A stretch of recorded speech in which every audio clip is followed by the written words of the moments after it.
morning. Hey, how are you doing? All right. I'm Brady. I'm going to be your nurse today, and I've looked at the doctor's orders, and he has ordered a cardio-respiratory, head, ears, eyes, nose, throat, neuro, musculoskeletal, and abdominal assessment on you today. Are you okay with that? Mm-hmm. Okay. Can you tell me your name Scott Six. and your date of birth? 6/27/4. Okay. Do you know what day it is? This is Thursday. All right. Do you know where you are right now? I'm doctor's office. All right. And do you know why you have to come in today? Just an annual check. Okay. And do you know who the President of the United States is? Trump. Alright, and I'm looking now at his head. I'm assessing his head, ears, eyes, nose, and throat. Just upon inspection, his head has no abnormalities or deformities. He has no lesions or scars. He looks like he is well kept. He takes care of himself. Obviously his hair looks like it's washed and clean. So his nose is midline. His ears, the apex, is in line with his campus, and his mouth, his lips are pink and moist. His eyes, the white, the sclera is white, the iris is a perfect color. There's no yellowing or anything in his eyes. The pupils are round and equal. Continue to look in your eyes, sir. His pupils are both round, about 4 millimeters, and they're equal. Have you had any pain or anything in your head, any in your face at all? Have you ever had any head trauma? Okay. All right. Do you have any dry eye? All right. What about your nose? Do you have any allergies or any discharge from your nose? Seasonal allergies. Never had a deviated septum or anything like that? Okay. Your mouth, do you have any false teeth or bridges? No. Okay. And can you look up for me? I'll look at your trachea. I'm looking at his trachea, it's midline. All right, can you swallow for me? All right, you have any trouble swallowing? All right, do you have any hearing aids? Nope. All right, and have you had any trouble with your ears? Okay, you told me you did have trouble with your ears before, so. It's 2 weeks. Okay. Do you wear glasses or contacts? Just read. Okay, so nothing that you need on a normal basis, like just driving down the road, and I mean, it normal anytime I try to read. just only when you're reading the menu or the phone or anything. Okay. All right, so can you take one finger and put it on one side of your nose and breathe in? Okay, the other side, I'm just checking patency in your nose to make sure that you can breathe well, no obstructions. You feel like you can breathe good? Okay. And then now I'm going to check his pupils. I looked earlier and his pupils were equal and round, and now I'm just going to see if they're reactive to light. So I'm going to shine this light and just look straight ahead at me. Okay. And what I'm checking for is the direct light on the pupil that I'm shining the light into to see if it constricts, and then see if the pupil where the light is not shining, if it's consensual to 50%. The constricted pupil will constrict 100%. The one that's not with direct light will be 50%, and both of those are equally with direct light constricted and consensual. I'm going to look into your mouth. Say ah. Again. And his uvula is midline. His teeth look good and kept. His mucosa is pink, and his mouth is moist and not dried out, so he's not dehydrated. Okay. Have you had any cough or trouble breathing? Any chest pain? Anything like that? Okay. I'm going to go ahead and listen to your breath sounds, if that's okay with you. Okay, so I'm going to listen to his right upper lung, then move over to his left upper lung, and now to his, we're still in his left upper, then to his right middle, and then we'll do lateral, so your right lower, your left lower. Okay, and he has normal breath sounds or euthymic breath sounds, and they're not, it's unlabored breathing. So he's normal with that. And I'm going to go ahead while I'm here and listen to his heart sounds for cardiac. And so we're going to start at the second intercostal space here, just to the right of the sternum. And this is his aortic. And you're going to go over to the left, and that's the pulmonic. down to the herbs point, and then to the tricuspid, and then to mid-clavicular, fifth intercostal space is going to be your mitral valve, and this is where your apical pulse is. So if you have problems getting the radial pulse, you can check the apical pulse for 1 minute and compare those. So then at that point you would turn the stethoscope around to the bell. Have you had chest pain? Okay, do you have any heart arrhythmias? Just a murmur. Just a murmur? Okay, so he says he has a murmur. You would take the bell of the stethoscope and then you would listen more closely to see if you could hear the murmur, and you would go to his mitral valve so you can hear it the best then. So right now he has a normal, I can hear his S1 and S2 sounds. I'm not hearing the murmur at this point. And I'm going to go ahead and assess his aortic. Right here, below the xiphoid. You're going to use your bell for this one too. Midline with the umbilicus. You're listening for bruits here. This is part of the gastrointestinal. And if you were to hear a bruit sound there, it would be a sign of an aortic aneurysm, which he does not have. So I'm going to go ahead and, while we're here, and check your capillary refills. And he has +1 on capillary refills. And we're going to check for edema.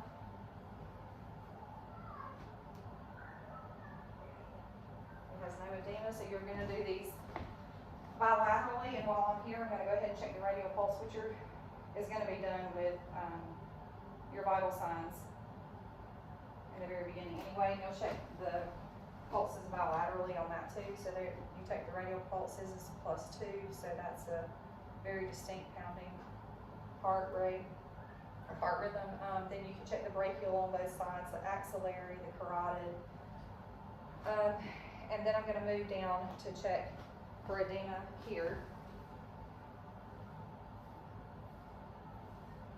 And he doesn't have any there. And while you're here, you can check the pedipulse, dorsalis pedis pulse, and the posterior tibial pulse. And you would check those on both sides. And his is a +2 there. And then check here just to make sure it's the same. And if it's not, that's when you would move up and do the popliteal and the femoral just to see if everything's flowing correctly if you're not getting a good pulse here. Let's see. All right, so we've done head, ears, eyes, nose, and throat. We've done your respiratory. I want to check your jugular vein distension. So I'm going to push this back just a little bit, just to about a 45-degree angle. All right, and then turn your head to your right, and then turn it to your left.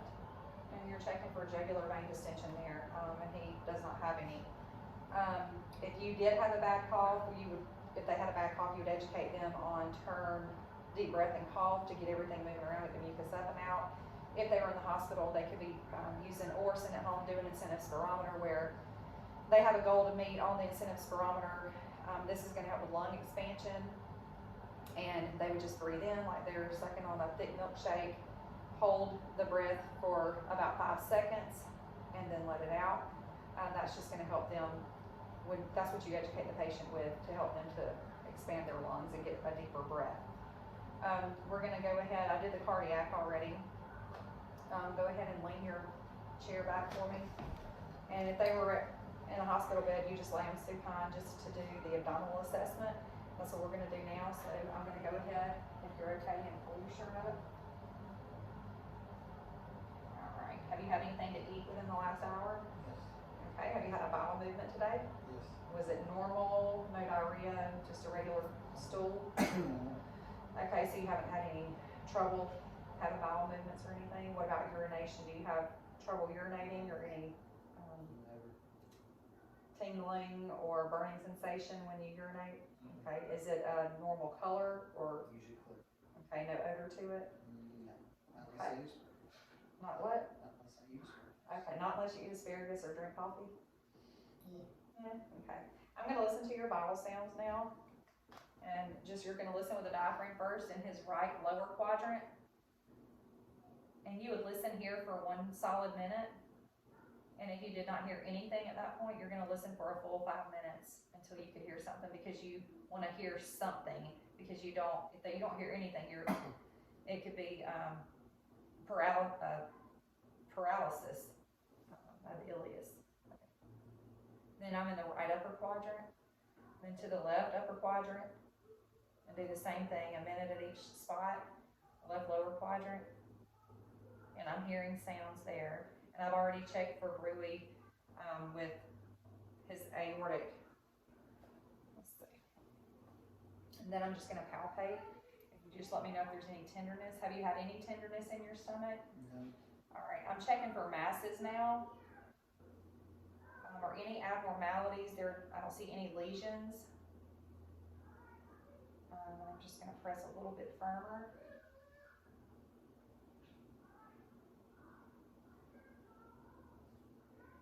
See if there's anything really hard, no distension here. And you can stand to the side and look to see if there's any abnormalities or distension in the stomach, and it's not. His stomach looks symmetrical. There's no distension on one side and not the other, so he looks symmetrical there. I'm gonna go ahead and pull this down. All right, can you sit up for me? And I'm gonna go ahead and listen to the back for his breath sounds.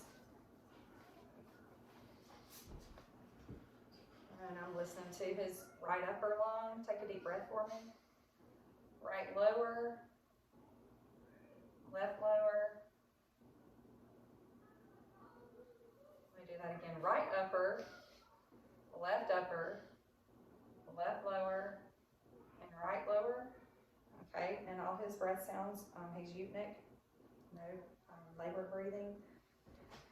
And so I'm gonna have you stand up for me, and we're gonna check the balance.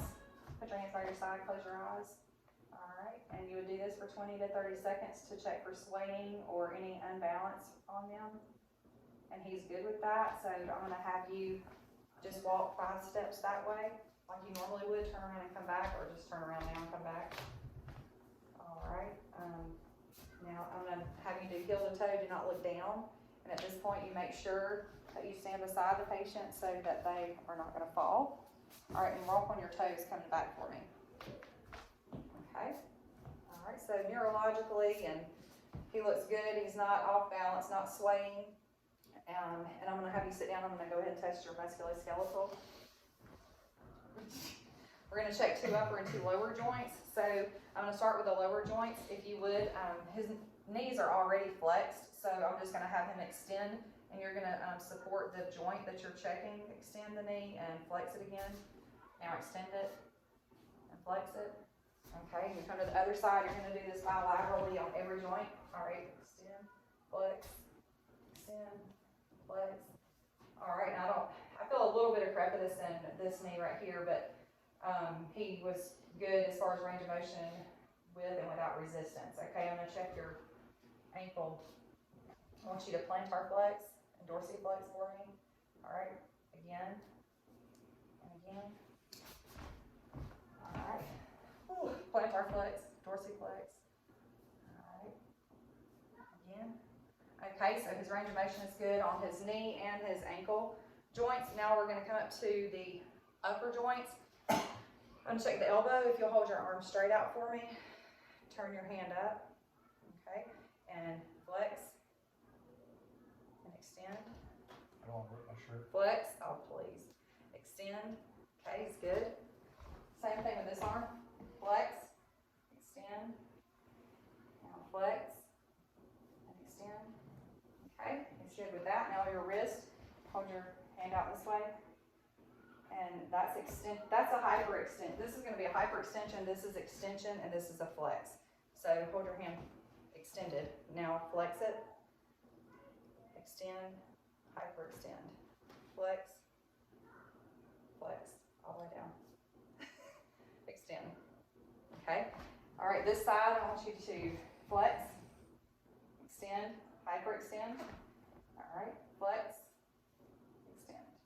All right, so his range of motion is great in his wrist and in his elbow. Have you had any surgeries or anything, or have you had any pain in your joints? Just normal aches and pains. Normal aches and pains, like, does it get better when you rest, or is it Yeah. better, okay, when does it get better? When I'm active. When you're active, okay, on the scale of 0 to 10, 0 being the worst pain ever and 10 being, 0 being no pain at all and 10 being the worst pain ever, what is your pain right now? Right now? Mm-hmm. 2, Okay, and what is it at its worst? 6. Alright, where is the pain normally? Ankles and knees. Okay, and it stays in your ankles and knees, it doesn't radiate anywhere? Every now and then my back, but it's usually because my hamstrings are tight. Okay, are you taking anything for it? Okay. Now, have you had any falls lately? Okay. So do you use a cane or a walker or Not crutches yet. or anything? Not Okay, yet. you're getting there, you're getting there. So at this point, I'm just asking my patient this because I want to do a fall risk on them. If they were a fall risk, then of course I'm gonna look at things in either the hospital room or at their home and ask them questions about their home. Do they have any throw rugs? Do they have any cords that are out and on the floor for them to trip over? Do they have handrails on their steps? Do they have adequate lighting for them to see when they're walking up and down the steps at their home? But for him, you wouldn't have to do that because he's not a fall risk, thankfully, because that means I'm gonna have to catch him. And at the hospital, if they're a fall risk, you're gonna put a gait belt on them and you're gonna help them stand up and use that to help them walk around. And I think, let me make sure before we end this video that I've covered everything I need to. Let's see. Yes. You are conscious, I will say that. I asked you about urination. Okay. All right, sir. Well, I think that I have covered everything, and I appreciate your patience with the 3 takes that we've had to do. Can I ask a question? Yes. Why does this doctor's office have a dog? Because it's therapy. It is good. It calms our patients down, and especially this one because she loves everybody. Looks like a grandmother.